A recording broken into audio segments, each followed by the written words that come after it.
Madam President, distinguished members of the Court, it is a privilege to appear on behalf of the Republic of South Africa in this case of exceptional importance. It's a case that underscores the very essence of our shared humanity as expressed in the preamble to the Genocide Convention. It's my task to address the Court on the genocidal acts that have led to this urgent request for provisional measures under Article 41 of the Statute of the Court. South Africa contends that Israel has transgressed Article 2 of the Convention by committing actions that fall within the definition of genocide. The actions show a systematic pattern of conduct from which genocide can be inferred. Allow me to place these acts in context. Gaza is one of the two constituent territories of the occupied Palestinian territories, occupied by Israel since 1967. It is a narrow strip of approximately 365 square kilometers, as depicted in the map now displayed. Israel continues to exercise control over the space, territorial waters, land crossings, water, electricity, electromagnetic sphere, and civilian infrastructure in Gaza, as well as over key governmental functions. As the Honourable Minister has said, entry and exit by air and sea to Gaza is prohibited, with Israel operating the only two crossing points. Gaza, which is one of the most densely populated places in the world, is home to approximately 2.3 million Palestinians, almost half of them children. For the past 96 days, Israel has subjected Gaza to what has been described as one of the heaviest conventional bombing campaigns in the history of modern warfare. Palestinians in Gaza are being killed by Israeli weaponry and bombs from air, land, and sea. They are also at immediate risk of death by starvation, dehydration, and disease as a result of the ongoing siege by Israel, the destruction of Palestinian towns, the insufficient aid being allowed through to the Palestinian population, and the impossibility of distributing this limited aid while bombs fall. This conduct renders essentials to life unobtainable. At this provisional measures stage, as this Court has made clear in the Gambia-Myanmar case, it is not necessary for the Court to come to a final view on the question of whether Israel's conduct constitutes genocide. It is necessary to establish only whether at least some of the acts alleged are capable of falling within the provisions of the Convention. On analyzing the specific and ongoing genocidal acts complained of, it is clear that at least some, if not all of these acts, fall within the Convention's provisions. These acts are documented in detail in South Africa's application and confirmed by reliable, often UN sources. It's thus unnecessary and impossible for me to recount all of them. I will highlight only some in order to illustrate the pattern of genocidal conduct. The UN statistics that are relied upon are up to date as of 9 January 2024. In South Africa's oral submissions, we will illustrate the facts that we rely on with limited use of audiovisual material. Madam President, we do so with restraint and only where necessary, and always with respect to the Palestinian people. Against this background, I move now to demonstrate, in turn, how Israel's conduct violates Articles 2A, 2B, 2C, and 2D of the Convention. The first genocidal act committed by Israel is the mass killing of Palestinians in Gaza, in violation of Article 2A of the Genocide Convention. As the UN Secretary General explained 5 weeks ago, the level of Israel's killing is so extensive that nowhere is safe in Gaza. As I stand before you today, 23,210 Palestinians have been killed by Israeli forces during the sustained attacks over the last 3 months. At least 70% of whom are believed to be women and children. Some 7,000 Palestinians are still missing, presumed dead under the rubble.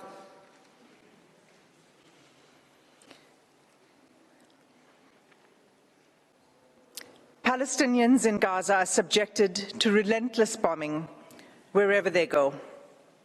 They are killed in their homes, in places where they seek shelter, in hospitals, in schools, in mosques, in churches, and as they try to find food and water for their families. They have been killed if they failed to evacuate. In the places to which they have fled, and even while they attempted to flee along Israeli-declared safe routes. The level of killing is so extensive that those whose bodies are found are buried in mass graves, often unidentified.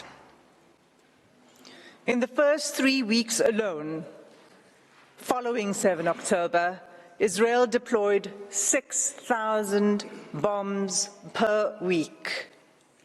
At least 200 times it has deployed 2,000-pound bombs in southern areas of Palestine designated as safe.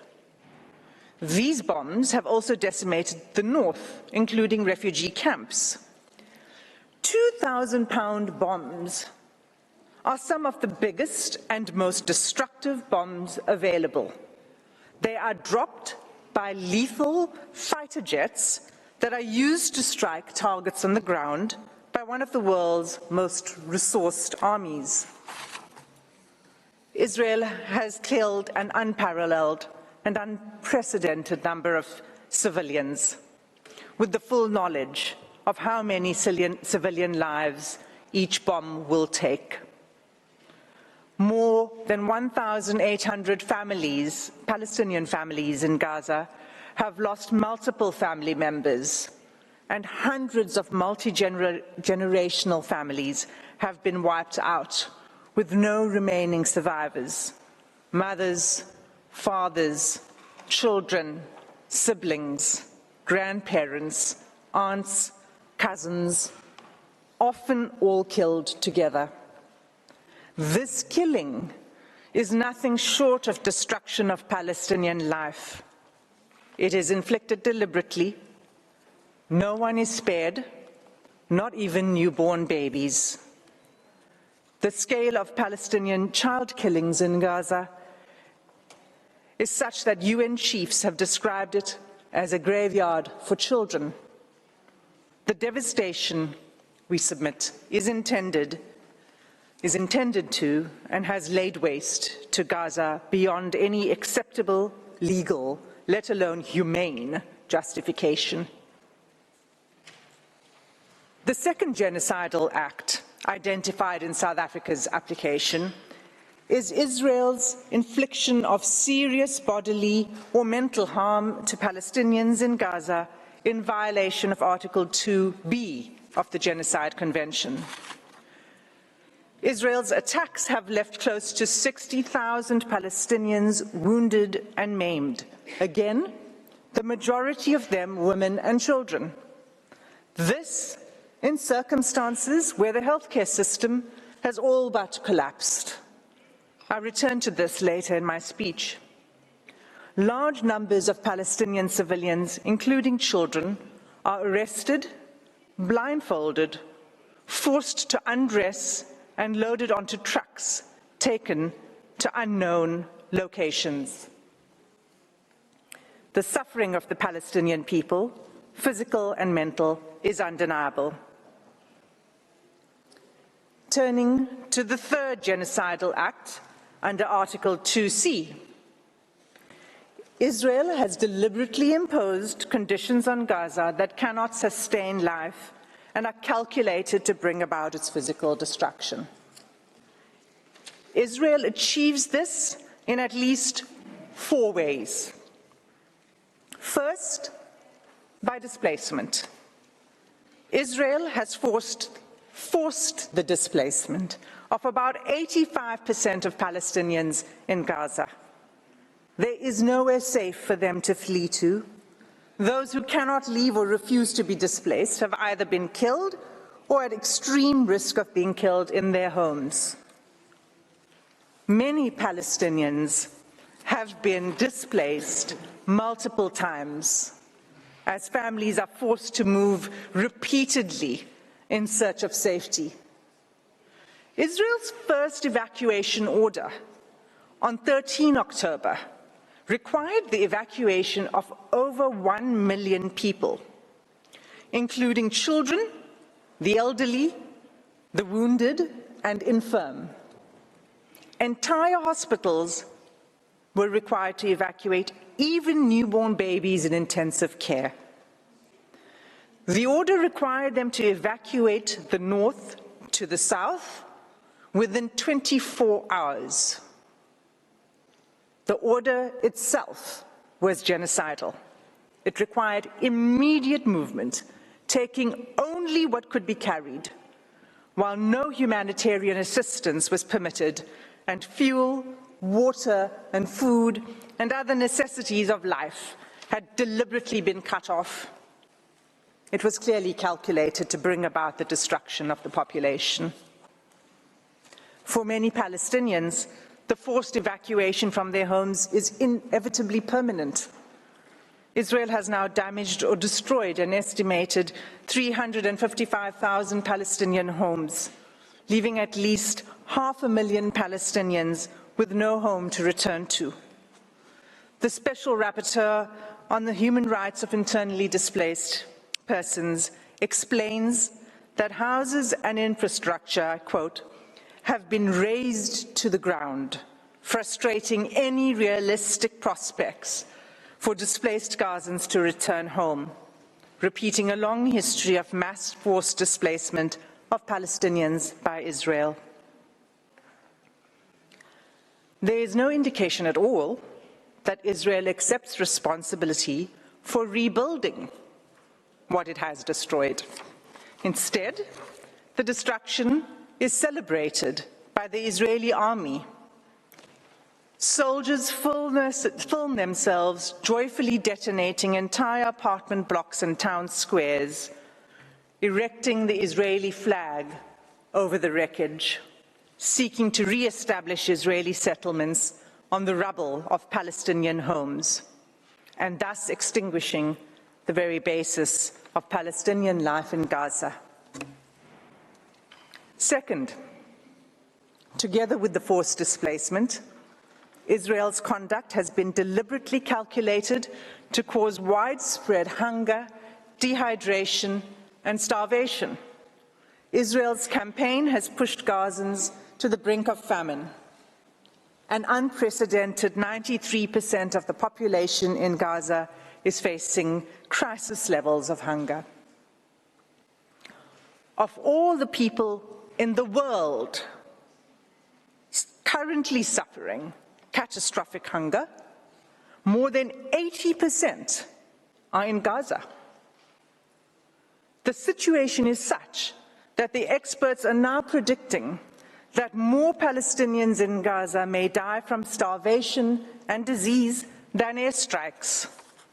And yet Israel continues to impede the effective delivery of humanitarian assistance to Palestinians, not only refusing to allow sufficient aid in, but removing the ability to distribute it through constant bombardment and obstruction. Just 3 days ago, on 8 January, a planned mission by UN agencies to deliver urgent medical supplies and vital fuel to a hospital and medical supply center was denied by Israeli authorities. This marked the 5th denial of a mission to the center since 26 December, leaving 5 hospitals in northern Gaza without access to life-saving medical supplies and equipment. Aid trucks that are allowed in are seized upon by the hungry. What is provided is simply not enough.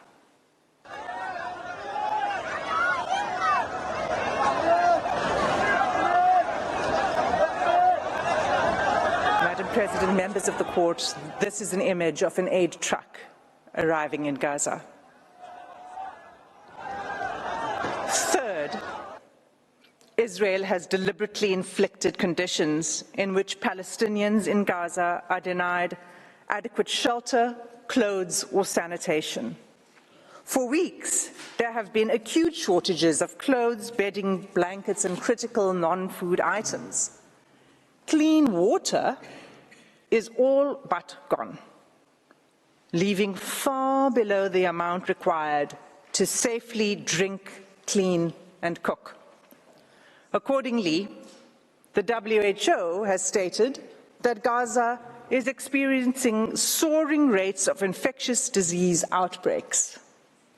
Cases of diarrhea in children under 5 years of age have increased 2,000% since hostilities began. When combined and left untreated, malnutrition and disease create a deadly cycle.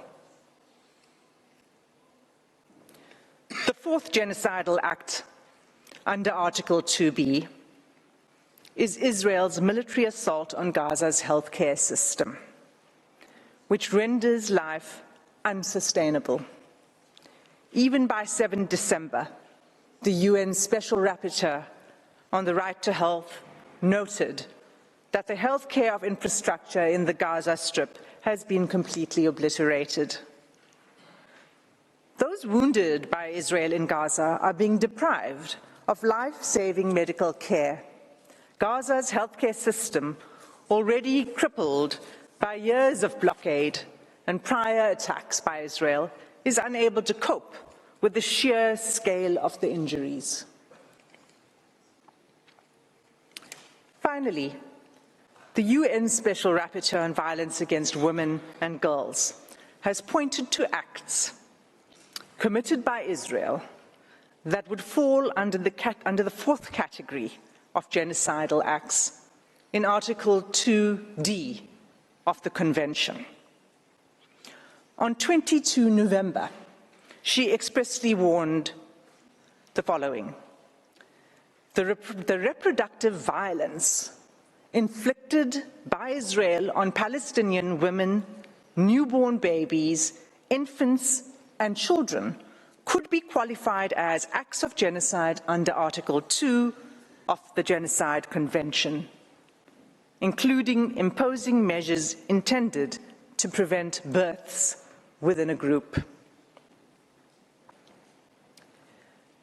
Israel is blocking the delivery of life-saving aid, including essential medical kits for delivering babies, in circumstances where an estimated 180 women are giving birth in Gaza each day. Of these 180 women, the WHO warns that 15% are likely to experience pregnancy or birth-related complications and need additional medical care. That care is simply not available.